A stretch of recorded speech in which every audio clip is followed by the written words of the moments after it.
Jake Morrison stood in the massive crystal chamber, trying not to show how nervous he felt.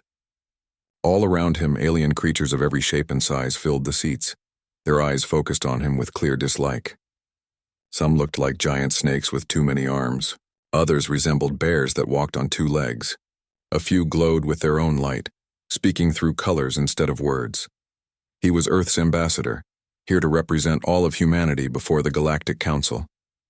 Behind him sat 11 other humans, including his assistant Kate Sullivan, who was quietly recording everything. They looked tiny compared to the hundreds of alien delegates who had come to judge their species.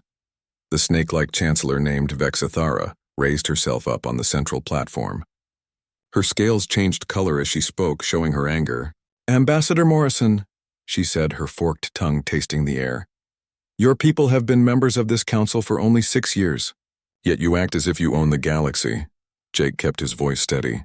"Chancellor, humans have followed all galactic laws. We have filed proper claims for our mining operations and kept our ships in legal areas." A massive bear creature named War Chief Gareth Zahn stood up, towering over everyone else. "Legal or not, you multiply like insects. First you take 1 star system, then 2, now 3. Where does it end?" The Zephyrian trade leader, Commander Ireltan, sent his thoughts directly into everyone's minds. His species communicated through glowing patches on their necks. "Humans are greedy," his mental voice said. "They see empty space and swarm into it. They build ugly machines and disturb trade routes that have existed for thousands of years." Jake felt his jaw tighten but kept his diplomatic smile. These aliens had invited humanity to join galactic society 6 years ago. Back then they had seemed friendly, even helpful. Now he understood it had all been a trick to keep humans under control. "The council has made a decision," Chancellor Vexathara announced. The chamber fell silent. "Humanity will withdraw from the Kepler and Vega star systems within 30 days. You will stop building warships. You will accept our oversight of any future human expansion." The words hit Jake like a physical blow. Those systems contained millions of humans living on space stations, moon bases, and planet colonies. The mining operations there fed Earth's growing population of 12 billion people. Abandoning them would be like cutting off humanity's arms. "And if we refuse?" Jake asked quietly. War Chief Gareth Zahn's laugh rumbled through the chamber. "Then we will remove you ourselves. The combined fleets of 47 worlds will crush your primitive ships like toys." Jake noticed how the other aliens nodded in agreement. They had planned this together, probably for months. This whole meeting was just for show, to make humanity look bad when they refused. "You have 14 days to return to Earth with our demands," the Chancellor said. "We expect your leaders to agree within 30 days total. This meeting is over." As the aliens filed out, Jake caught Kate's eye. She leaned close and whispered, "Sir, I picked up coordinated communications between multiple species during the session." This was definitely planned in advance, Jake nodded grimly.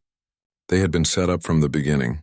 That night, in their assigned rooms on the space station, Jake received an emergency call from Earth. Admiral Ryan Tucker's face appeared on the hologram. Looking serious, "Jake, how bad is it?" Tucker asked without wasting time. "They want us to give up 2 entire star systems and put ourselves under their control. 30 days. Tucker's expression didn't change, but Jake saw his hands clench. "I see. Jake, there's something you need to know. 3 hours ago, we detected a massive alien fleet gathering near our borders. 40 ships from 6 different species, with more arriving every hour." Jake felt cold. They were never going to let us refuse, were they? "Our intelligence says no. They've already decided to make an example of humanity. The question is whether they want to destroy us quickly, or give us a chance to fight back first." Jake looked around at his small team of 12 humans, thinking about the billions of people back home depending on them. "Admiral, what are our real military capabilities?" Tucker smiled, and it wasn't a nice smile. "Officially, we have 18 fighting ships and some defense stations. Our technology is about 20 years behind theirs." Jake caught the word officially. "And unofficially?" "Jake, did you really think we spent 6 years talking to hostile aliens without preparing for this exact situation?" Tucker leaned forward. "We've been getting ready for the day they all decided we were the problem." The hologram flickered as Tucker continued. "In 72 hours, you're going to give them an answer they won't expect, and Jake, make sure you can leave that station quickly when you do." After the call ended, Jake stared at the empty space where Tucker's image had been. Around him, his team continued working. not knowing that somewhere in the darkness between stars, humanity was already moving pieces on a game board the galaxy didn't know existed. Outside their rooms, alien security guards watched and listened, recording everything the humans did. They noted the increased communications with Earth and the way the human behavior had changed. But none of them recognized the signs of a species that had spent its entire history learning how to fight wars against impossible odds. Jake thought about Earth, with its crowded cities and orbital factories. He thought about the colonies where human children played under alien suns. He thought about the mining ships that brought home the materials to keep civilization running. The aliens saw humans as insects that multiplied too fast. They saw human expansion as a disease that needed to be stopped. What they didn't understand was that humans expanded because they had to. Earth was small and humanity was growing. The choice was to reach for the stars or slowly die on one overcrowded world. But there was something else the aliens didn't understand about humans. When threatened with extinction, humans didn't just fight back. They fought to win completely and permanently. Tomorrow, Jake would begin his journey back to Earth, carrying the galaxy's ultimatum and the knowledge that humanity's real answer was already in motion.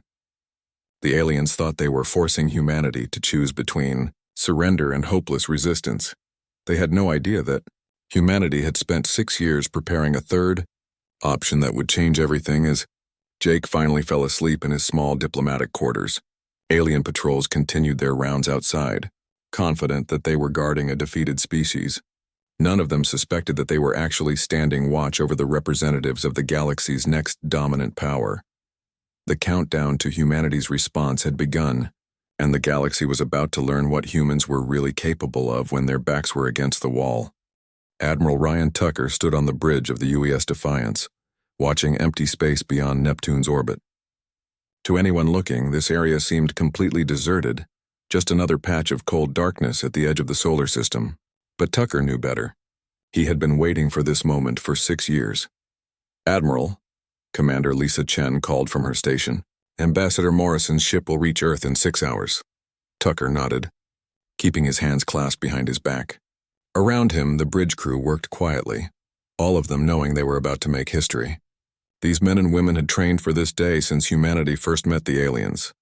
"Signal the fleet," Tucker said calmly. "Begin revealing positions." What happened next would have seemed impossible to any alien observer. All around Neptune, space began to shimmer and bend. Advanced hiding technology that had kept an entire fleet invisible for months started shutting down. Slowly, like ghosts becoming solid, ships began to appear. One ship appeared, then 10, then 50, then hundreds. 237 human warships materialized from nothing, spread across millions of miles of space.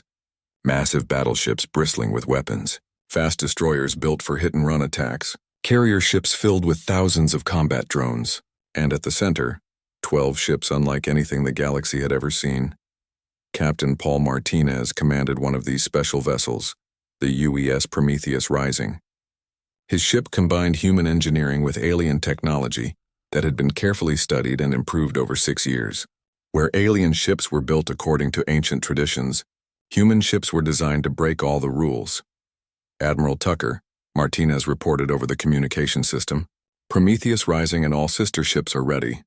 Our new engines can travel through hyperspace 30% faster than anything the aliens have. All weapons are working perfectly." Tucker allowed himself a small smile. "Captain, understand what we're about to do. In 3 days, we're going to tell a galaxy that thinks we're primitive that they've made a big mistake. How are your crews doing?" "Sir, everyone knows what's at stake." Morale couldn't be higher.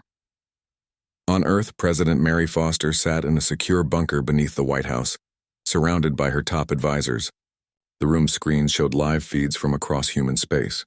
Factories on Mars working day and night. Secret shipyards that had been building vessels far from alien eyes.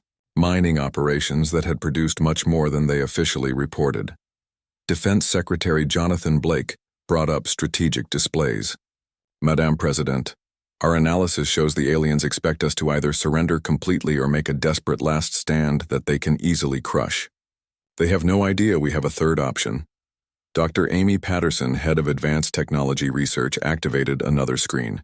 "What they don't know is that humans innovate faster under pressure. We've made advances in 6 years that took other species decades to achieve. President Foster studied the fleet positions. Admiral Tucker really believes we can win this? Madame President, Blake answered carefully. Admiral Tucker believes we can win so completely that the galaxy will have to completely change how they think about humanity. But it means revealing capabilities we've kept secret since first contact. Dr. Patricia Wu, the alien psychology expert, spoke up. Based on our studies, most galactic species advance through slow cooperation and gradual progress. They share knowledge, make deals, and improve bit by bit. Humans innovate through competition, crisis, and individual brilliance. When we show them technology better than theirs, they'll first assume we stole it. And when they realize we developed it ourselves, that's when things get interesting, Madam President. They'll have to accept that humans are completely different from every other species they know. Meanwhile, Jake Morrison's diplomatic ship traveled through hyperspace toward Earth, carrying sealed orders from Admiral Tucker. As ambassador, Jake had been given special authority to negotiate for humanity, but these orders made it clear that negotiation was no longer the main goal. Kate Sullivan noticed his worried expression. "Sir, is there something about our response strategy that concerns you?" Jake looked up from his secure tablet. "Kate, what did you think of their military tactics based on what we saw at the Council?" "Overwhelming force applied slowly, sir. They prefer to scare opponents into giving up rather than fight long wars. Their technology is advanced but the same across all species. Very little innovation in how they fight or design individual ships. And what do they assume about human capabilities?" Kate thought carefully. "They assume we're less advanced because we're new. They assume we think about war the same way all species do, because that's how it's always worked. And they assume we'll respond to threats the way other species have in the past." Jake nodded slowly. "Kate, I want you to study galactic military history for the past 1,000 years. Look for any time an established power was surprised by an opponent's capabilities." As Kate began her research, Jake returned to his sealed orders. The document outlined humanity's real response to the galaxy's ultimatum, and it was unlike anything in galactic history. Back in the Sol system, the hidden fleet continued deploying into battle positions. Ships that had been built in secret asteroid facilities moved through space with the precision of a machine designed for one purpose: to prove that humanity's 6 years in galactic society had taught them exactly how to win a war no one expected them to survive. In the Kepler system, mining platforms that had operated openly for years revealed their true nature. What looked like simple excavation equipment unfolded into advanced weapon systems. Defense stations powered by the rare materials they had pretended to mine came online with energy readings that exceeded anything in alien databases. Commander Rachel Brooks, stationed at Kepler Command, watched her displays fill with approaching alien ships. "Admiral Tucker, we have 43 hostiles incoming from 6 different species. 4 hours until they reach weapons range." "Understood, Commander. Remember, we're not just defending territory. We're showing the galaxy that humans don't fight the kind of defensive battles they expect." Captain Martinez received new orders aboard the Prometheus Rising. His ship and 11 others like it represented humanity's most ambitious achievement. Vessels that combined human innovation with carefully reverse-engineered alien technology, enhanced by insights from the few aliens who had recognized humanity's potential years earlier. "Helm," Martinez commanded. "Set course for the Centauri neutral zone, maximum speed." His navigation officer looked up nervously. "Sir, that course takes us straight toward their biggest fleet concentration. Intelligence shows over 200 enemy ships in that area." Martinez smiled with the same grim confidence as his admiral. "Lieutenant, we're not avoiding their biggest concentration. We're hunting it." The Prometheus Rising and her sister ships engaged their hybrid engines, reaching hyperspace speeds that shouldn't be possible according to established physics. What the aliens didn't understand was that human engineers approached problems differently. Where galactic species refined existing technology through small improvements, humans broke the rules completely and rebuilt everything from scratch. Admiral Tucker received the report he had been waiting for from his deep space reconnaissance ships. "Admiral," Lieutenant Colonel Susan Hayes reported from her stealth ship, positioned far beyond charted space. "I have visual on the main alien battle fleet. They're gathering in the Rigel system, about 400 ships from 23 different species.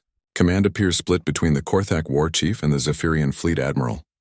Tucker studied the tactical information flowing across his screens.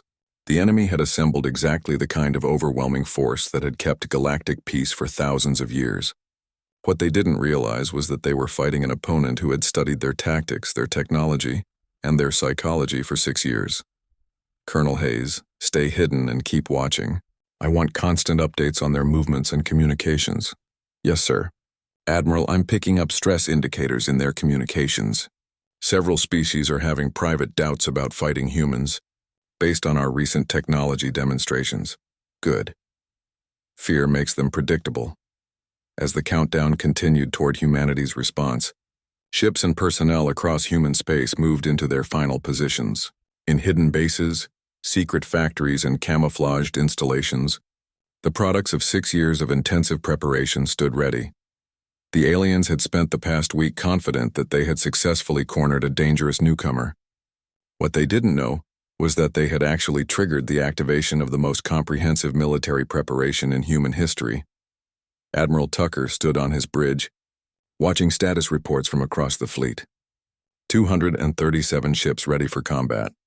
Defense networks online throughout human space. Hybrid vessels prepared to demonstrate capabilities the galaxy had never imagined. All stations report ready, Admiral, Commander Chen announced. Tucker nodded. Signal Earth Command. Tell the President that Operation Prometheus is entering final phase. In 60 hours, the galaxy learns what humanity really is. In the vast darkness between stars, ancient communication networks carried messages between hundreds of worlds, all sharing the same assumption, that the human problem would be solved quickly, efficiently. The Galactic Council chamber buzzed with excited chatter as alien representatives gathered to watch what they expected would be humanity's surrender. Delegates from 47 worlds filled their seats, while others attended through holographic displays to witness what they assumed would be a lesson for any future troublemaker species. Chancellor Vexithera's scales shimmered with satisfaction as she looked around the assembled crowd. Reports from across the galaxy had been encouraging all week. Military cooperation between traditionally rival species was increasing.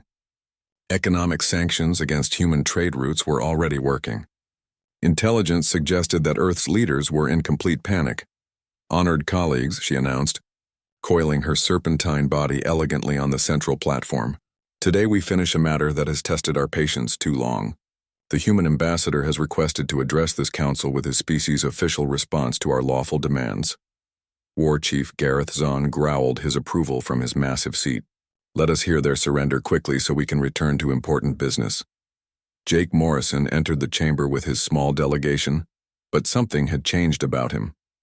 Where a week ago he had moved with the careful tension of a diplomat walking on thin ice, now he walked with the quiet confidence of someone who knew exactly what he was going to say. Kate Sullivan followed behind him, her recording implant capturing everything while maintaining a secure link to Earth. The human delegation took their seats in the special area reserved for troublesome species, and Jake noticed that several alien groups had brought extra representatives today, clearly expecting to witness something significant. Chancellor Vexithera gestured with 2 of her 6 arms. Ambassador Morrison, you may address the council with your species' response to our requirements. Jake stood slowly, taking time to make eye contact with representatives from each major faction. When he spoke, his voice carried clearly through the chamber's perfect acoustics. Honored Chancellor, respected delegates, I bring greetings from Earth and from President Mary Foster, who has authorized me to speak for all humanity in this matter. He paused, pulling a formal diplomatic tablet from his jacket. I have here the official response of the human government to this council's ultimatum regarding our presence in the Kepler and Vega systems, our military activities, and the proposed oversight of human expansion. The chamber fell completely silent, alien representatives leaning forward to hear every word of what they expected to be humanity's submission to their superior power. Earth's response is as follows, Jake continued, his voice steady and clear. The human species respectfully declines to comply with any of the demands presented by this council. The silence that followed was deafening. Then the chamber erupted in a storm of alien voices, chittering, roaring, and telepathic static as dozens of species reacted at once to humanity's unexpected refusal. Chancellor Vexithera's scales darkened to deep purple, a color that meant dangerous anger in her species. Ambassador Morrison, she hissed, I fear you have misunderstood the seriousness of your situation. This was not a request for negotiation. This was an ultimatum backed by the combined military might of 47 worlds. Jake nodded calmly. I understand perfectly, Chancellor. Which brings me to the second part of Earth's response. He activated his tablet, projecting a holographic star map into the center of the chamber. The familiar stars of local space appeared, showing established territories, trade routes, and military positions that everyone recognized. As of this moment, Jake announced, humanity formally declares that the actions of this council constitute an act of war against our species. The chamber exploded in chaos again. But Jake continued speaking over the noise, his voice now carrying through the emergency communication system. Furthermore, Earth hereby serves notice that any attempt to enforce this council's demands through military action will result in immediate and total war against all participating species. War Chief Gareth Zahn rose to his full intimidating height of 3 meters. Foolish monkey, you dare threaten this council with your handful of primitive ships? We will crush your species so completely that no memory of human civilization will survive. Jake's smile was cold and entirely human. War Chief, you are operating under several serious mistakes about human capabilities. He touched his tablet again, and the holographic display changed. New symbols began appearing throughout the star map. Ships, defense stations, and installations that hadn't been there moments before. First, Jake continued, you assume that what you've observed of human military strength represents everything we have. More symbols appeared. And more. The display began showing military assets that dwarfed anything the galaxy believed humanity possessed. Second, you assume that human technology remains as primitive as it appeared during our first contact 6 years ago.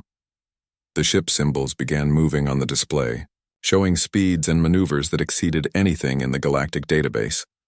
Third, and most importantly, you assume that humans respond to existential threats the same way other galactic species do?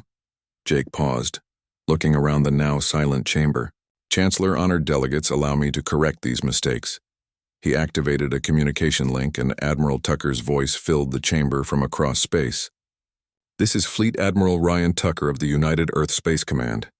I am currently aboard the flagship UES Defiance. Position coordinates Neptune Outer Orbit, Sol System. The holographic display shifted to show real-time information from the Sol System. What appeared caused several alien delegates to make sounds of disbelief. 237 human warships hung in space. Weapons powered, shields raised in perfect battle formation. As you can see, Admiral Tucker continued, humanity has spent the past 6 years preparing for exactly this moment. Every human colony, every mining operation, every trade mission has served dual purposes: economic development and military preparation. Commander Ireltan of the Zephyrian Consortium projected his thoughts with unusual intensity. Impossible. Our intelligence said human shipbuilding could not support such a fleet. Jake's smile widened. Your intelligence was watching our public shipbuilding facilities. The private yards, the hidden construction sites, the automated assembly stations built in asteroid fields throughout our territory were specifically designed to remain invisible to your surveillance, Dr. Elena. Vasquez stepped forward to address the council directly. Honored delegates, what you're seeing represents a fundamental difference between human development and galactic norms. When humans encounter an existential threat, we don't just prepare to defend ourselves. We prepare to win decisively. The holographic display updated again, showing detailed specifications of human weapons technology, energy output levels, defensive capabilities, and tactical systems that clearly exceeded galactic standards. Chancellor Vexathara's voice carried uncertainty for the first time. Even if this display is accurate, you are still outnumbered. The combined fleets of this council represent over 800 vessels. Which brings us to the final aspect of Earth's response, Jake said quietly. Admiral Tucker, please share the current tactical situation. The display expanded to show activity throughout human space.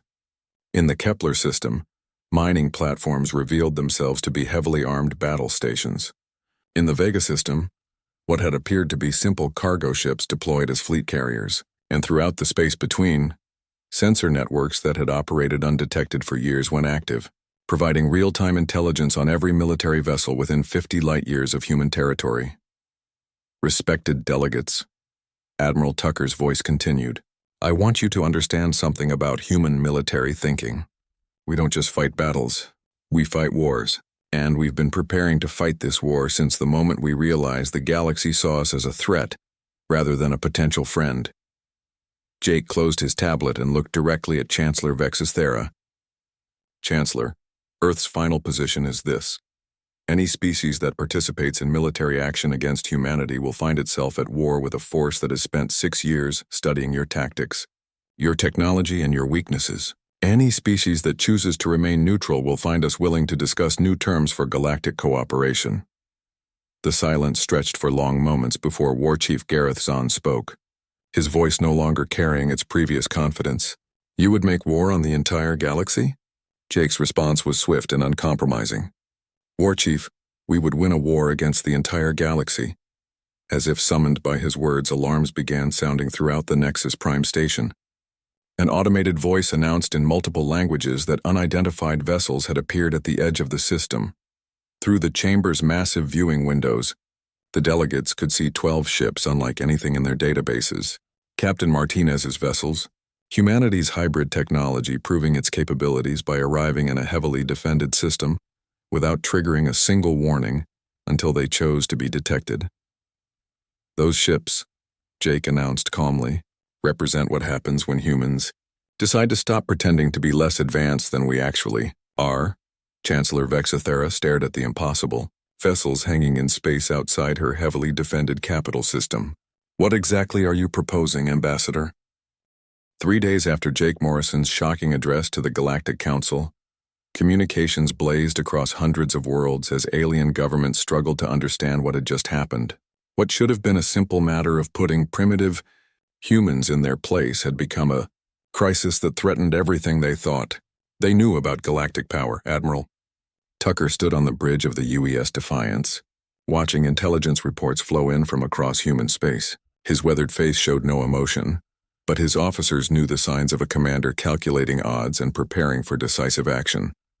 Admiral, Commander Lisa Chen reported from her station, we're picking up fragments of communications from Galactic Council systems. They're trying to coordinate a combined fleet response, but they're having major disagreements about strategy and who should be in command. Tucker nodded, not surprised. How many species are committing military assets? Confirmed hostile intentions from 19 species, sir. The Korthak are mobilizing their entire frontier fleet. The Zephyrians are pulling ships from trade route patrols. The Veltar Collective is activating reserve squadrons. Captain Paul Martinez's voice came through the communication system from his position aboard the UES Prometheus Rising, still stationed at the edge of the Nexus Prime system. Admiral, I'm monitoring their military communications. Their fleet commanders are having trouble with coordination protocols. They've never actually fought a combined operation of this scale. Interesting, Tucker mused. They've maintained galactic peace through the threat of overwhelming force, but they've never had to actually use that threat against an opponent who fights back. Dr. Amy Patterson's voice joined the conversation from her secure facility on Earth. Admiral, our psychological profiles suggest they're experiencing cognitive dissonance. Their entire worldview assumed technological and military superiority over newer species. Being confronted with evidence that they misjudged human capabilities is causing paralysis in their decision-making. Tucker allowed himself a grim smile. Doctor, that paralysis won't last forever. Eventually, they'll convince themselves that our display was somehow fake, or that their superior numbers will still win the day. How long do our analysts give us before they commit to military action? Approximately 36 hours, sir. After that, pride and momentum will force them into a conflict they're not prepared for. The Admiral turned to his communications officer. Signal all fleet commanders. Execute Operation Prometheus, Phase 2. Over the next 18 hours, assets that had been positioned throughout human space since first contact began moving into their final positions. The galaxy was about to learn that humanity's 6 years of apparent peaceful expansion had actually been 6 years of the most comprehensive military preparation in recorded history. In the Kepler system, mining platforms that had operated openly for 3 years revealed their true nature. Advanced sensor arrays unfolded from equipment that had appeared to be simple excavation machinery. Defensive installations powered by the same rare minerals they had pretended to mine came online with energy signatures that exceeded anything in the galactic database. Commander Rachel Brooks, stationed at Kepler Command, watched her tactical displays fill with approaching alien vessels. All stations report ready, Admiral Tucker. We have 43 incoming hostiles across 6 different species configurations. 4 hours to engagement range. Understood, Commander. Remember, we're not just defending territory here. We're demonstrating to the galaxy that humans don't fight defensive battles the way they expect. Captain Martinez received new orders aboard the Prometheus Rising. His ship and 11 others like it represented humanity's most ambitious technological achievement. Hybrid vessels that combined human innovation with carefully reverse-engineered alien technology, enhanced by insights from the few alien defectors who had recognized humanity's potential years earlier. Helm, Martinez commanded. Set course for the Centauri neutral zone. Best speed. His navigation officer, Lieutenant Kevin Walsh, looked up nervously. Sir, that course takes us directly toward the largest concentration of hostile fleet elements. Intelligence reports over 200 enemy vessels in that sector. Martinez's smile matched his admiral's grim confidence. Lieutenant, we're not avoiding the largest enemy concentration. We're hunting it. The Prometheus Rising and her sister ships engaged their hybrid propulsion systems, achieving hyperspace velocities that shouldn't be possible according to established galactic physics. What the aliens didn't understand was that human engineers approached problems fundamentally differently. Where galactic species refined existing technology through gradual improvement, humans broke rules and rebuilt systems from first principles.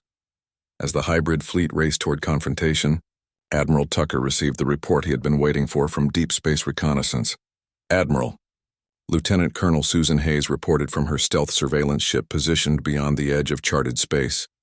I have visual confirmation on the main galactic battle fleet. They're assembling in the Rigel system. Approximately 400 vessels from 23 different species. Command structure appears to be shared between the Korthak war chief and the Zephyrian fleet admiral. Tucker studied the tactical information flowing across his displays. The enemy had assembled exactly the kind of overwhelming force that had maintained galactic peace for millennia. What they didn't realize was that they were fighting an opponent who had studied their tactics, their technologies, and their psychology for 6 years. Colonel Hayes, maintain position and continue monitoring. I want continuous updates on their fleet movements and communication patterns. Understood, sir. Admiral, I'm detecting significant stress indicators in their communications. Several species are expressing private concerns about fighting humans. Based on our recent technological demonstrations, good. Fear makes them predictable. The first engagement occurred exactly where Tucker had calculated it would, at the edge of human territory, where the expanding galactic fleet encountered the Kepler system's newly revealed defenses. Commander Brooks watched her tactical display as 43 alien warships dropped out of hyperspace, expecting to find a lightly defended mining operation. Instead, they faced a fully integrated defensive network that had been 6 years in preparation. All defensive platforms, you are authorized to engage, she announced calmly. Remember, we're not just stopping an invasion. We're sending a message. What followed redefined galactic understanding of human military capability. The mining platforms revealed weapon systems that focused energy with precision no galactic species had achieved. Point defense networks that had been disguised as asteroid processing facilities created overlapping fields of fire that turned approaching alien vessels into expanding clouds of superheated plasma. Within 30 minutes, the engagement was over. Of the 43 attacking vessels, 38 were destroyed and 5 were disabled and captured. Human casualties, 0. Admiral Tucker received Commander Brooks's after-action report with satisfaction. Outstanding work, Commander. How are the captured alien crews responding? Shocked, sir. According to our interrogation teams, they're having difficulty accepting that human technology could be this advanced. Several are requesting to know which established galactic power is secretly supporting us. And when you tell them we developed these capabilities ourselves, they assume we're lying, sir. Tucker chuckled grimly. That's about to change. Captain Martinez, what's your status? Martinez's response came from deep in hyperspace, where his hybrid fleet was approaching the main galactic battle force at impossible speeds. Admiral, we'll reach the Rigel system in approximately 2 hours. All ships report full readiness. Sir, request permission to demonstrate the full extent of human technological advancement. Tucker considered this carefully. What Martinez was requesting would reveal capabilities that humanity had kept secret since first contact. Innovations that would force the galaxy to completely reevaluate their assumptions about human potential. Permission granted, Captain. Show them what humans can really do. In the Rigel system, 400 alien warships hung in space, their commanders confident that their overwhelming numerical superiority would quickly resolve the human problem. War Chief Gareth Zahn coordinated with Zephyrian Fleet Admiral Iril Tan. Both leaders focused on deployment, strategies that had successfully intimidated dozens of species over the centuries. Neither of them was prepared for 12 human ships to appear in the center of their formation without warning, having somehow bypassed every sensor and defensive system in the galactic arsenal. Captain Martinez stood on his bridge, surrounded by tactical displays that showed his small fleet positioned among hundreds of enemy vessels. His crew operated with the calm efficiency of professionals who had trained for exactly this moment. All ships, he announced across the secure communication channel, commence Operation Prometheus Finale. Show the galaxy what happens when humans decide to stop holding back. The battle that followed lasted exactly 17 minutes and became the most analyzed military engagement in galactic history. Human hybrid vessels moved through enemy formations like ghosts, their weapons cutting through alien shields and armor as if they didn't exist. Advanced. Captain Paul Martinez stood on the bridge of the UES Prometheus Rising, looking out at what had once been the most powerful battle fleet in galactic history. Around his ship, debris fields marked where hundreds of alien warships had been destroyed in just 17 minutes. The few surviving enemy vessels floated nearby, their crews in complete shock at what they had witnessed. Admiral Tucker, Martinez reported through the secure communication channel, Rigel system is completely under our control. Enemy casualties: 237 vessels destroyed, 96 captured, 67 surrendered. Human casualties remain at 0 across all engagements. Admiral Tucker's voice carried across space with quiet satisfaction. Outstanding work, Captain. What's the status of enemy command personnel? War Chief Gareth Zahn was captured when his flagship's bridge was disabled by precision fire. Fleet Admiral Iril Tan requested surrender terms after watching our vessels demonstrate capabilities his species thought were impossible. Both are requesting immediate communication with their home governments. Grant those communications, Captain. Let them explain to their leaders exactly what happened here. Throughout the galaxy, the impossible news spread like wildfire through diplomatic channels, trade networks, and emergency military communications. Humanity, the species that had been dismissed as primitive newcomers just days before, had not merely defeated the combined galactic fleet, they had completely destroyed it while suffering no casualties themselves. On Nexus Prime, Chancellor Vexithara coiled in her emergency chambers, her scales shifting rapidly between colors as she struggled to process reports from across the galaxy. Jake Morrison sat across from her, his diplomatic manner unchanged despite the complete reversal of their positions. "Ambassador," she said, her voice lacking its previous authority, "your species has demonstrated capabilities that our best intelligence services assured us were impossible.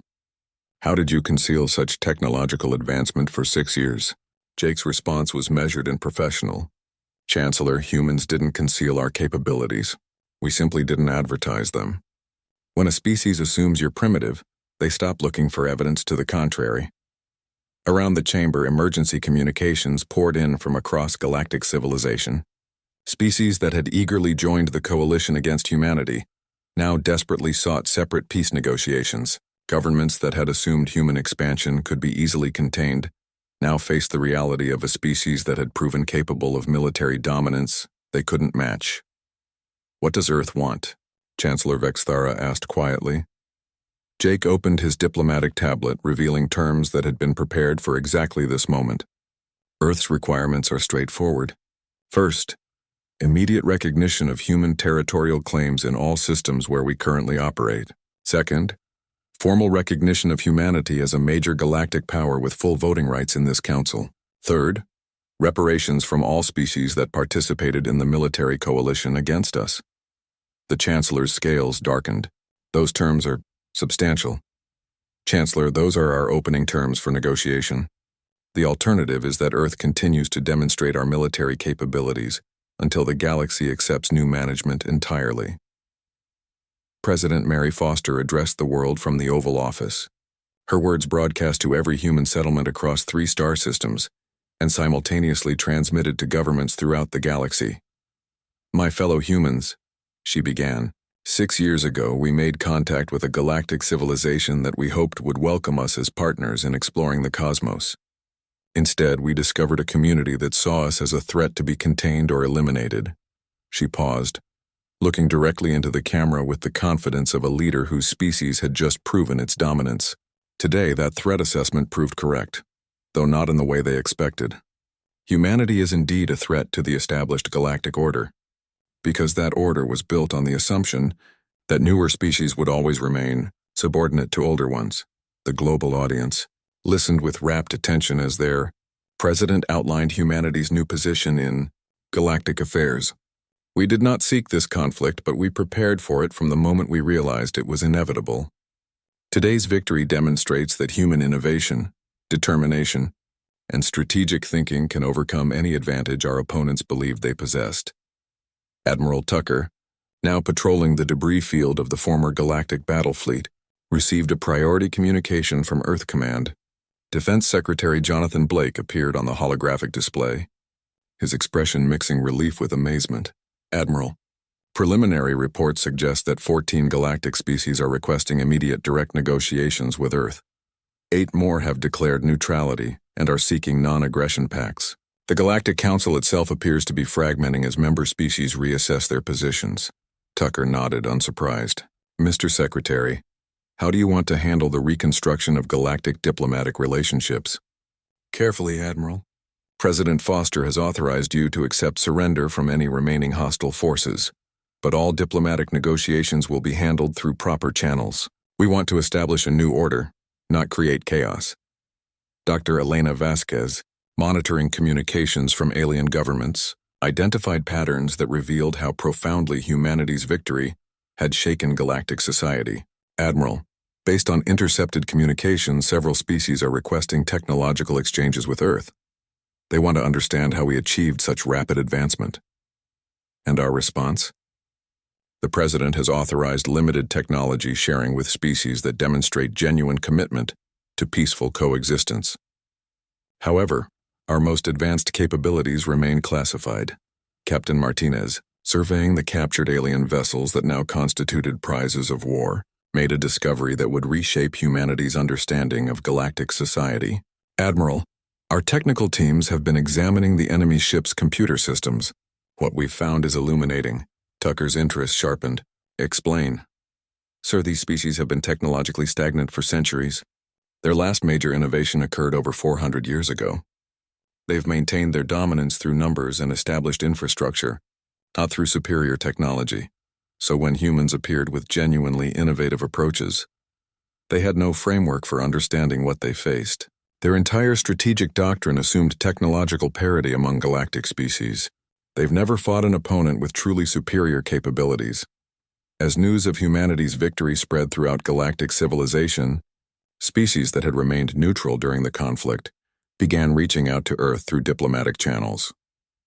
The Altarian Federation, a cluster of 12 worlds that had maintained independence from the Galactic Council, offered to serve as intermediaries for peace negotiations. Ambassador Sarah Kim, humanity's representative to the Altarian Federation, reported from their capital world. "The Altarians are fascinated by our rapid technological development. Their leadership wants to understand how humans achieved in 6 years what typically takes galactic species centuries." Jake Morrison, now serving as humanity's chief negotiator in the aftermath of victory, coordinated with Earth Command from the secure diplomatic facility on Nexus Prime. The Galactic Council chambers, once filled with species confident in their superiority, now hosted emergency sessions focused entirely on how to coexist with humanity.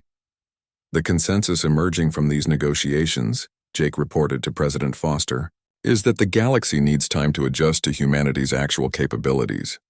Several species are requesting gradual transition periods rather than immediate implementation of new territorial arrangements." President Foster's response was swift and clear.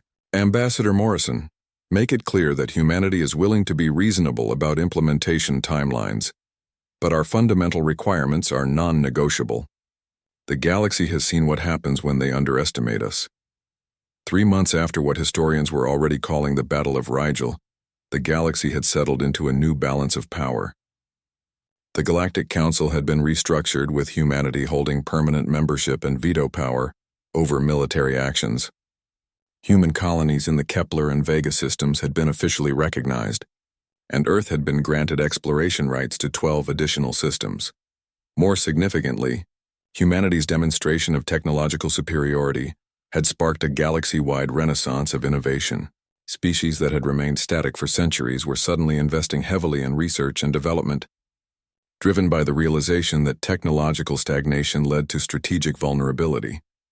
Admiral Tucker, now serving as humanity's first galactic security coordinator, oversaw a fleet that had become the galaxy's primary peacekeeping force. The irony wasn't lost on him that the species once considered a threat to galactic peace now served as its main protector. Madame President, he reported during his monthly briefing with Earth Command, intelligence suggests that our victory has had consequences beyond military and political changes. We're seeing increased cooperation between previously rival species, accelerated technological development across multiple civilizations, and genuine interest in learning from human approaches to problem solving.